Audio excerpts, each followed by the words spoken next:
Howdy y'all, welcome to the Booth Western Art Museum. My name is Lynette, I'm the Education Outreach Coordinator at the Booth Western Art Museum, and I'm so excited to be here again with another live art lesson for y'all. So this week I'm very excited because I feel like our art project is going to combine things we've talked about in other videos into one, which will help y'all if y'all have been keeping up with our videos.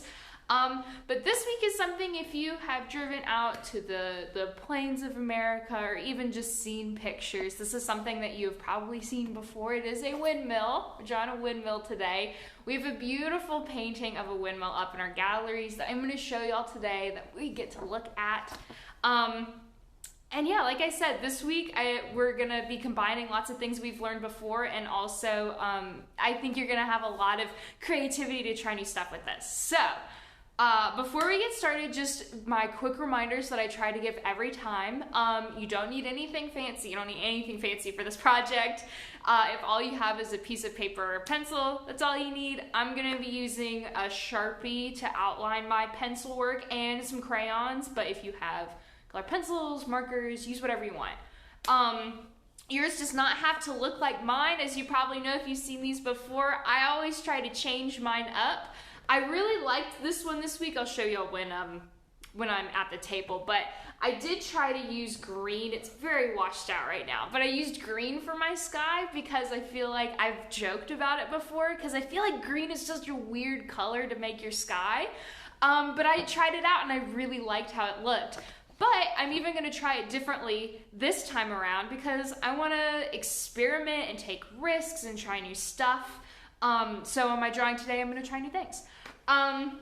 Also, what else? Oh, this is just for fun. Try to have fun with this. We're growing our artistic practice as we do these weekly, and getting just practicing and growing our skills. So without further ado, I'm going to flip my camera over so you can see the table in front of me. So you're going to get a nice shot of our ceiling here in the AV studio. Excellent. And now I'm going to make sure my camera's set up good. It always gets crooked, no matter how many times I look to make sure it is set up straight. It always gets crooked, which is fine. All right, cool. So the painting I wanted to show y'all today is this one. It is by an artist named Nancy Boren, and it is called A Loft in the Western Sky. Isn't this such a beautiful painting? I love this. So Nancy Boren, the artist, she actually grew up in a painting household. So her dad was actually a member of the Cowboy Artists of America, which is like this big national group of artists that make artwork about the American West, and we have lots of artists from that group in our collection. And she, in her artwork, really likes to draw, is interested in like strong silhouettes, which are like the shapes and outlines of objects in your painting. And actually about this painting I found where she had quoted, she was talking about this piece, and she actually said that she wanted the painting to be like a poem as opposed to a manual or how to build a windmill. She even said, I'm not a mechanical person. It's not a painting of blades and a platform, a little gizmo in the middle. My question was how to make it be about a windmill, but not about those little parts, which I think is really encouraging for our lesson today, because whenever you draw something like architecture or something very mechanical like this, you can feel the tendency to be very technical, where it's like, well, I have to draw all the tiny little parts and details, when you actually don't. You just need to draw the shapes that you find interesting, and that's going to be absolutely perfect for our lesson today. You can even see in my drawing, I didn't get very technical, even with, Nancy Boren drew this big platform in hers. I just kept it to very simple lines. So you have a lot of room to play in this. Don't get bogged down with making it a very technical looking windmill. And also just pointing out, this windmill, look how big it is in comparison to this person. And also, Does this look safe to y'all? I'm not sure this looks very safe because windmills are very tall, so this person is very high off the ground. So I'm not sure if I would want to be on top of the windmill. But another fun thing I wanted to point out about this painting before we get started is last week we talked about organic and inorganic shapes, where organic shapes are like these, rectangular, circles, triangle shapes that are very geometric, and then organic shapes are like plants and nature. This painting has that, where you have the geometric shapes of the blades, and then this person in the front is made up of lots of organic shapes. So just thought I would point that out, a little connection to the last week. But I think we should go ahead and get started with our drawing. Now, this week we're also, this is a little bit of a throwback to a previous lesson where we drew a stagecoach. If you watched that lesson, we talked about symmetry, and specifically radial symmetry, when we're looking at like the wagon wheel, where it's a circle, but then everything inside the circle is centered around a point in the middle, so that everything it's almost like a flower, or like if you cut an orange in half, where it's very symmetrical around a circle, which basically means that it's very balanced, which is what we're going to do today with our windmill. So to start your drawing, I would just you want to pick a point for the middle of your windmill. I kind of did mine kind of in the middle of my paper, but a little bit to the side, because I didn't want it to be right in the middle of my painting, or drawing, excuse me. So I'm going to actually put mine right here. So it's a little bit more to the side than on this one, and I'll probably draw my windmill a little bit smaller just to fit that in. Now, the next thing I would draw is your blades. Now, these are basically, they're like not a triangle, excuse me, kind of like a rectangle, but as you can see, the inside edge of the rectangle is shorter than this one on the outside, and they're a little bit curved. So basically think like rectangle, but just a little bit different. I'll do my first one so you can see. So I'm just gonna draw a short line that kind of goes side to side right here. And then actually here, let's try this first. So you draw a short line here, you can go up from that line and draw one that's a little bit wider. And then if you want, you can connect these edges like this. So that's one way to draw it, where you draw the short edge, the longer edge, and then connect the two. Or here's another way. You can draw your short edge, and then you can draw the long edges where they kind of go diagonally out like this. Oh, that one was really big. That's okay. Here, I'm gonna erase this one. Got a little overambitious there. All right, and then you can connect. There's a couple of different ways you can draw these, just whichever one you're more comfortable with. Let's see. Let's try short edge, long edge, and then these connecting lines. I think this one is probably the easiest way to do it, but whatever's comfortable with you. So basically, you're gonna go all the way around your center point to draw all of these shapes to kind of make it look like, a wheel. All right, there we go. So, and you're gonna go all the way around. And I also, when I was, because I always do some research before these lessons to kind of, make sure I give y'all some fun, interesting facts about the things that I draw. And I was trying to look up like how many blades or sails, which are these shapes we're drawing right now, a windmill normally has. And I couldn't really find like a number, because basically windmills, different kinds of windmills use a different number. So some windmills have like, they can have up to like 30 blades on them, or maybe they have as few as like 10. So it really doesn't matter. No one's gonna fact check you and say like, oh, you drew too many, or that's not enough. That's okay. It's just getting the idea of them. So, and you can even see here, on the one I just drew, I drew a lot less than I did the first time around. Oh, here, let me move this. This is casting a shadow. So you can really experiment with doing fewer or doing more. Doing more takes more time, but I feel like these details always look so fun and exciting. So now that I've got all of my blades drawn, I am going to draw, I'm going to draw a circle, like where all of these are making a circle. I'm going to go and connect all of those lines. And then I'm also going to draw a straight line from the middle to those blades so it looks like they're all connected to the center. That's as technical as I'll get. I want them to look like they're connected to something in the middle. That's all I'm doing. Okay, and then we'll do, I also drew some other curved lines to basically create a big circle between the blades, just so it looks like they're all connected. Nancy Boren's artwork has this a little bit right here to just show that the blades are connected to each other. And then at this point, you can start adding other details that you want.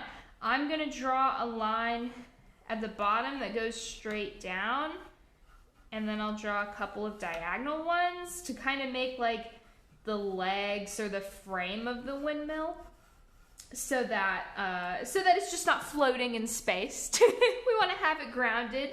And then also you can create a line that goes side to side like this, so you create a little platform. So if you wanted to, you could draw a whole person on here standing on the windmill like Nancy Boren did, or you can add something else to this platform. I think honestly, the last time we were doing a drawing, I added like a bird in the background of my drawing, so I was thinking about doing that again today. So I'm just gonna draw a little bird sitting on this platform. Actually, I don't like how I drew that, so I'm gonna erase it. I'm gonna draw like a little bird. There we go.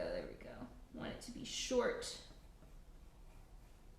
Have a nice round body to my bird. There we go. Perfect. Excellent. There we go. And then also on windmills, most of them have like this kind of tail in the back, so that if the wind shifts, this tail will kind of I don't know if it exactly adjusts the position of the windmill, but it helps to kind of keep it balanced. It'll even, here, actually, I'm going to draw mine out to the side here, but the tail will actually slow down the windmill, because if windmills, if they start spinning too fast, they'll actually, like, they can break if the wind is too powerful and they are spinning too fast. So the tail can kind of help slow it down. All right. So there you go. So the last thing, if you wanted to, you could draw little lines. On this windmill that I drew, I wanted to have little red lines across the edges of my blades, if you want to add that here. I'm actually going to do something different with this one because Nancy Boren talked about how in her artwork she really liked the silhouette of the shapes. So I'm actually going to make this one a complete silhouette, and I found a picture online of a windmill that kind of shows this. So whenever we talk about silhouettes, this is what I like to think of. If the sun is setting and you can't actually see any of the color or details of the thing, you just see the shapes as black. I think this is a great example of what I'm talking about whenever I say a silhouette. So I'm actually gonna color my whole windmill. I'm gonna make it all black. I'm gonna use my Sharpie when I draw, and I'm only gonna draw it in black, and then when I draw my background, I can make it all cool, like some fun colors to make it look very interesting. So that's how I'm doing it differently than this one. If you want to make yours like a silver color, even Nancy Boren kind of added some purples and blues with their artwork, so you can try that too. Right.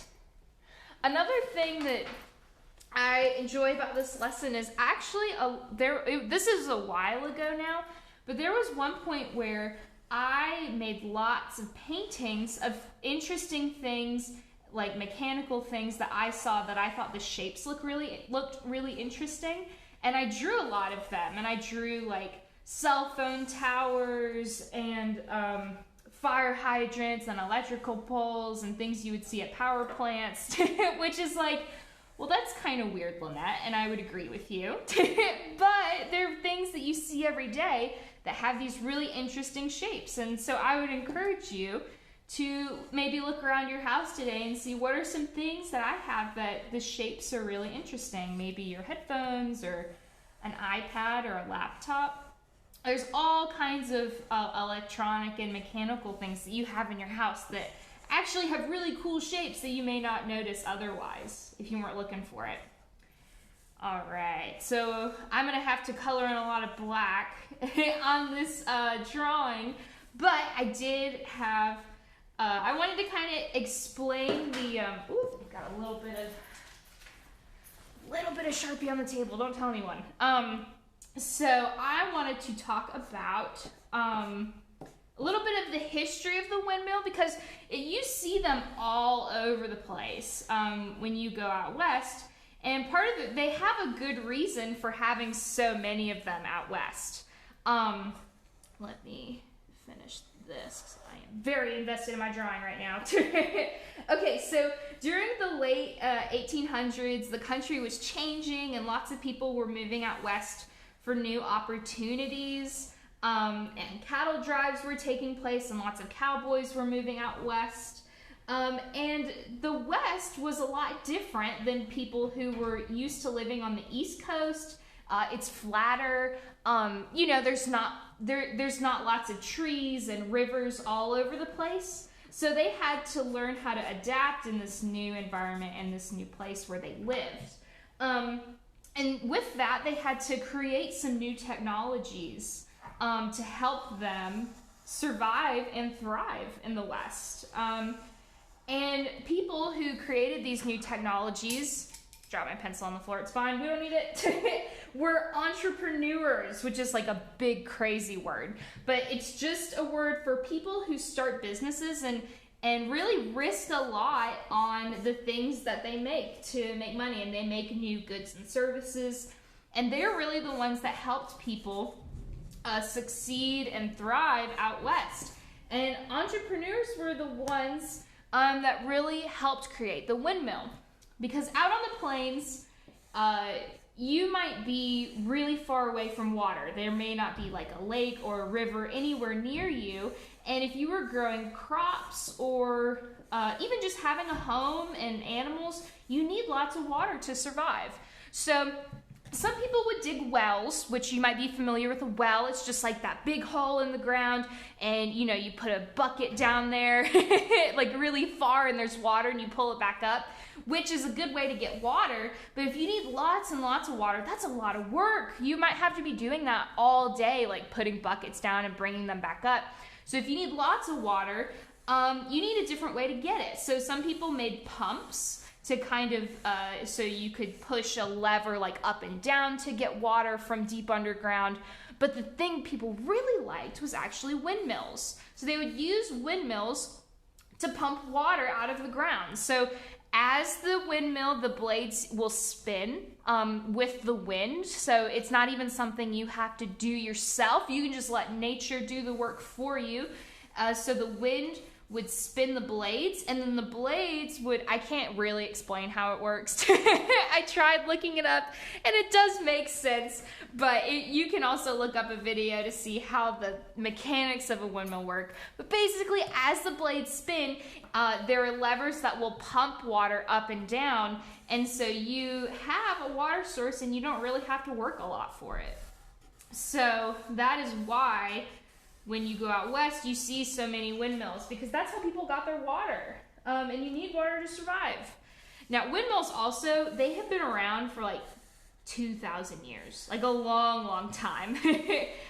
And the ones out west are actually made out of metal. And really old windmills, you can find some that were made out of like rocks and wood and stuff. But rocks would have been, there wasn't tons of like big rocks out west, and that would have been a lot of work. Using the metal is actually more efficient. It's lightweight and it works better, and they spin really fast, and then sometimes they break because they work so good, which is kind of funny to think about. Let's see, to have anything else that was interesting about windmills? Let's see. Oh, I actually did learn that apparently the windmills were what helped, like the steam locomotives or trains. They kind of helped, that technology of the windmills helped trains kind of figure out their own technologies. And also, you may not see tons of windmills. Like, people aren't using windmills to get water anymore, as much anymore. They're still in use, but there's even newer technologies that people use to get water. But there is actually a new way that windmills are used to get power, which is with wind turbines, which maybe if you've driven somewhere, you have seen them on the side of the road. But they basically look like a windmill, but the same thing where the power of the wind spinning is what,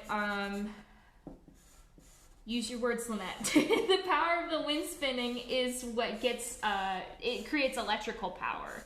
So it's just a different way of using wind power, you know, to draw water, to get electricity. I've even seen some windmills that they use to like grind stuff up. There's lots of different things that windmills are good for. Okay. Look at that.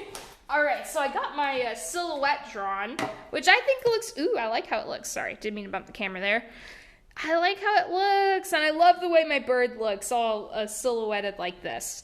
Now, I actually think I'm gonna really quickly add like some little boop boop shapes, like 2 curved lines, just to look like some, maybe the birds in the distance are, they see their friend over here and they're like, hey, we want to hang out with you on the windmill. Look at that.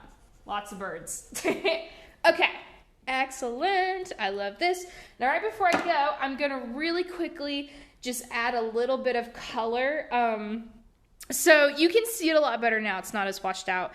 But on this one, I used green for the sky. And I don't know, guys. I really like how it looks. But think about, which I think I say in every time that we draw a landscape or something where you see the sky in your artwork. But think about what time of day it is. It doesn't always have to be a blue sky. I'm going to draw some pink over here because I'm feeling it. But you can make it whatever color, but you can even think about, you know, what time of day it is. Since I did this dark black silhouette, maybe it is like the morning and the sun is coming up. And so the sky is a little, the sky is kind of like red and orange or pink. I don't know if I'm going to add red, but I think I'm going to add orange. And you can even see I'm actually drawing over the black a little bit, but it doesn't show up. So it's okay. You can draw over your shape. If you do this all black look, you can color over the shapes, so it's not a big deal. Here, and I'm going to add some orange. I'm not thinking about this too much. I'm just going side to side, kind of quick. Just have some color on it. Actually, you know what? I actually think I could finish this. So I'm going to actually go a little bit quicker, because I definitely have enough time to finish this, because I'm not going to be super detailed with my background. It's been ages since I've finished a drawing live. I always run out of time. All right, here we go. Do some pink. Because I don't use enough pink in my artwork. And obviously I haven't used enough green in the sky because it's the first time I've done it, so just trying something out. Right. Here we go. Alright.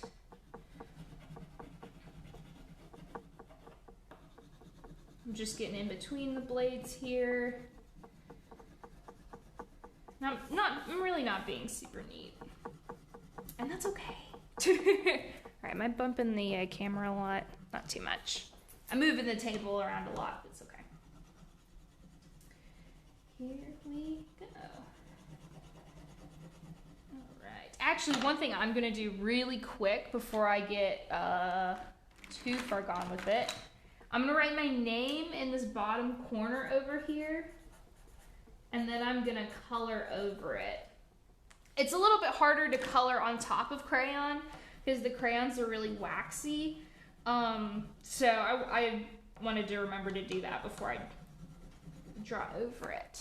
But you also, because I have been getting better at remembering, but I a lot of times forget to write my name on my artwork. So I encourage you to take a second before you're done and write your name on it real quick.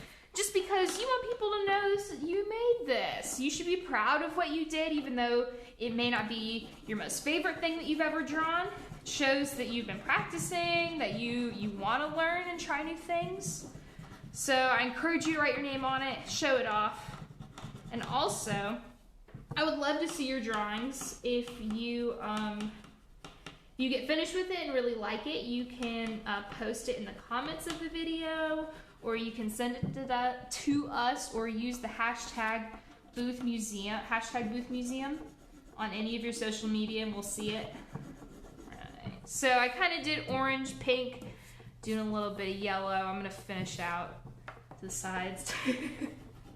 I don't know if it's super distracting when I turn my paper a million different ways, but I find it's a little bit easier for me to move my paper and like draw sideways like this. Right. I feel like other people draw like this. I just don't know. I didn't really notice. Okay. Helps when you're drawing like circles and stuff, I feel like, to move your paper around. Okay. This is good. I actually originally said I wasn't gonna add red, but I think I want to add a little bit in where the pink is. So this is even, what is this, maroon? Looks a little pinkish. Probably because I'm drawing on top of the pink with the red, so it makes it look like a darker pink. There we go. All right. Oh, got a little bit of red on my other drawing. That's okay. Needed a little bit more color anyways. So also, I'm going to bring my paper closer to the camera. I don't know if you can see. You can kind of tell where I drew some of the red on top of the black, but it's not that noticeable, so I'm not even worried about it. All right, look at that. We finished it. Incredible. Fastest drawer in the West. All right, so I am going to flip my camera around really quick, and then I'm going to skedaddle. Let me find the button. There it is. Incredible. Okay.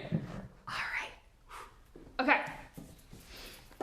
So, like I said, I'd love to see your artwork if you want to share it with me. Did you draw a silhouette, or did you make it, you know, like that? Did you color it in gray or add some colors? What did you add to the background? I'm curious. I want to know. I want to know what you drew. Also, so I will be back again next week, July 21st, and we are going to be drawing an owl next week. I love animals, I love birds, I love owls. The old school I used to go to had an owl as their mascot, so I'm all about them. And I'm excited to show y'all how to draw them. So they're very fun. And here we go. I'm gonna post a bigger picture of this later so y'all can get a closer look at it. But I've had such a good time today. Thank you so much for joining the Booth Western Art Museum and I as we work to share America's story, and I hope to see you again next week. So have a great day. Bye.